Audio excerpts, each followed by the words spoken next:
Star Wars versus Star Trek. Ah, the classic geek debate, right? Space wizards with laser swords versus utopian space explorers. But you know what? We're not here to argue about which one is better. We're here to ask a totally different question, one that's, well, a lot more important. So let's just get right into it. I want you to forget about who'd win in a fight, the Enterprise or a Star Destroyer. Just for a second. The real question is this. Which of these massive, iconic universes actually predicted the world that we are living in, right now? And I bet I know what you're thinking. Well, that's easy. It's got to be Star Trek, right? I mean, it's the one that's all about science, the future, progress. But what if I told you that's not quite right? That's only half the story. And the other half, well, it's a lot darker, and it says something pretty unsettling about where we find ourselves today. All right, so to really unpack this, we have to start with the obvious.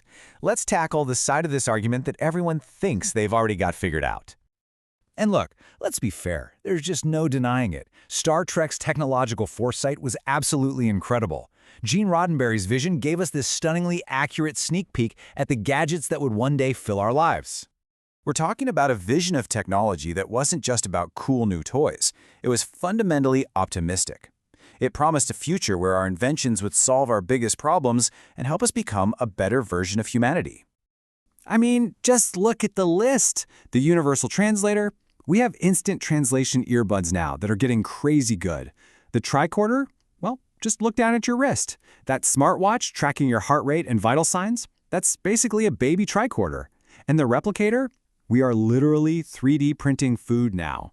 Okay, so we're not teleporting just yet, I'll give you that. But the point stands. Star Trek totally nailed the tools of a better world. But here's the twist. This is where the whole story gets turned on its head. Because while Star Trek was busy predicting our iPhones and smartwatches, Star Wars was predicting something way more fundamental and frankly, way more disturbing.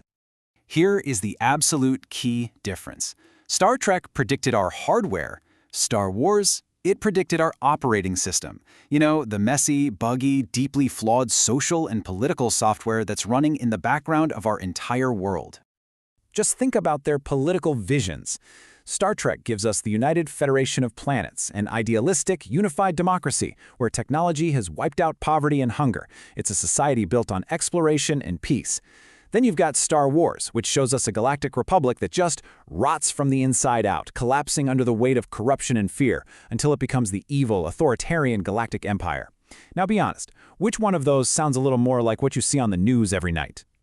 And that is the real warning, isn't it? Star Wars was this cautionary tale, showing how a democracy can be twisted into a tyranny, thanks to powerful corporate interests and a persuasive leader. In a world where a handful of giant tech companies wield so much power, that galaxy far, far away starts to feel uncomfortably close to home. This realism isn't just in the politics. It's baked into the look and feel of the world itself. George Lucas had this amazing phrase for it. He called the aesthetic of Star Wars a used future. Nothing was ever shiny and new. Think about it. The bridge of the Enterprise is spotless, perfect. But the Millennium Falcon, it's a piece of junk, right? It's always breaking down, sparks are flying. Now think about our relationship with technology today. A cycle where our phones are designed to be replaced every couple of years, creating literal mountains of electronic waste. That feels a lot less like the pristine Federation and a whole lot more like a grimy junk pile on Tatooine. But maybe the most chillingly accurate prediction that Star Wars gave us comes from how it imagined warfare. It foresaw this huge shift away from the individual soldier towards something colder, more impersonal, and infinitely easier to scale up. Yeah, I'm talking about the clone troopers. They weren't just robots. They were mass-produced biological tools created for one single purpose: to fight a war. Well, this idea of a disposable, remotely directed army, that isn't science fiction anymore. That is the reality of modern military drones and the dawn of AI-driven autonomous weapons. It is changing the very nature of what conflict even means. So where does that leave us? On the one hand, we have a universe that predicted our hopeful gadgets. On the other, a universe that predicted our grim reality. The conclusion, it turns out, is a powerful and, frankly, dark synthesis of the two. So who won the prediction game? The surprising answer is, they both did.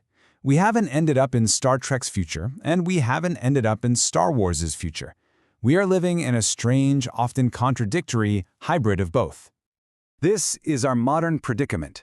We hold the incredible, life-improving technology of Star Trek in our hands.